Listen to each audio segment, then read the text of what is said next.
کہ ایک فرانس کا جو بہت معروف میوزیشین تھا, بہت بڑا موسیقار تھا, اس کا نام تھا یاک یلبر. تو وہ آیا میرے پاس اور کہتا ہے میں نے مسلمان ہونا ہے. اچھا. تو کہتا ہے میں نے اس سے پوچھا کہ تم نے مسلمان کیوں ہونا ہے؟ تو اس نے کہا کہ میں اپنے کسی مسلمان دوست کے ساتھ مسلمانوں کی کسی فنکشن میں گیا. میں چونکہ بہت بڑا موسیقار ہوں اور مجھے موسیقی کی ساری دھنوں کا پتہ ہے. تو کہتا ہے کہ میں کسی مسلمان دوست کے ساتھ جا رہا تھا, تو ابھی ہم حال میں پہنچے نہیں تھے, تو پہلے ہی مجھے کوئی آواز آئی, تو بڑی شاندار موسیقی تھی.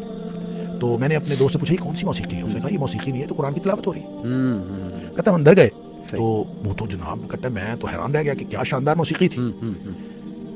تو اس لیے میں نے اس سے متاثر ہو کے میں نے اسلام قبول کر لیا. کیا اب وہ ڈاکٹر حمید اللہ کہتے ہیں مجھے سمجھ نہیں آئی کہ کیا کہہ رہے ہیں. قرآن موسیقی تھوڑی ہے اور قرآن کی کوئی دھنیں تھوڑی ہیں, اور قرآن کا کیا تعلق موسیقی کے ساتھ. لیکن وہ کہتے ہیں میں اس کی بات سن کے مجھے کک سمجھ نہیں آئی کہ کیا کہہ رہا ہے, لیکن بہرحال وہ کہتے ہیں میں نے وجہ لکھ لی کہ یہ اس وجہ سے مسلمان ہوں. پھر وہ کہتے ہیں کہ میں نے خیر اس کا کوئی استاد مقرر کر دیا کہ اس کے ساتھ پڑھے.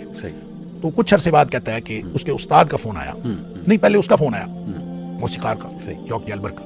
اس کا فون آیا کہ یہ تمہارا جو تم نے مجھے جو استاد دیا ہے نا, یہ مجھ سے کوئی چیز چھپا رہا ہے, مجھے ٹھیک نہیں بتا رہا.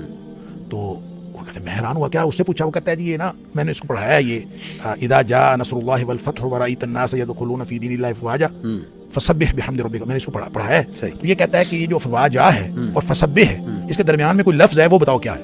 اچھا. تو وہ استاد کہتا ہے میں اس کا کیا کروں. یہ کہتا ہے اس میں لفظ ہے. میں کہتا ہوں لفظ کوئی نہیں ہے. اور یہ جھگڑا تھا, دونوں آ گئے میرے پاس. اور ڈاکٹر حمید اللہ کہتے ہیں میں حیران بھائی میں اس کا کیا کروں. وہ کہتا ہے کہ میں نے قرآن کو شروع سے پڑھا ہے, ہر قرآن کی ہر آیت اور ہر لفظ میرے ان اصولوں پر پورا اتر رہا ہے. اچھا. جو بھی اس کے کوئی اصول تھے, پتہ نہیں کیا تھے. یہاں آ کے وہ کہتا ہے کوئی لفظ مسنگ ہے. صحیح. تو اب وہ ٹیچر بھی حیران, تو ڈاکٹر حمید اللہ صاحب کہتے ہیں میں بھی حیران, میں اس کو کیا کہوں. تو کہتے ہیں بیٹھے بیٹھے نا مجھے خیال آیا کہ بچپن میں مجھے قاری صاحب نے انڈیا میں جو قرآن پڑھایا تھا نا, انہوں نے مجھے سختی سے روکا تھا کہ افواجا پہ رکنا نہیں ہے. اچھا. افواجن فسبح پڑھنا. اللہ. کہتا مجھے بچپن کی وہ بات یاد آئی, اور یہ بھی یاد آیا کہ ایک دفعہ میں رک گیا تھا تو قاری صاحب نے مجھے تھپڑ بھی لگایا کہ تم رکے کیوں.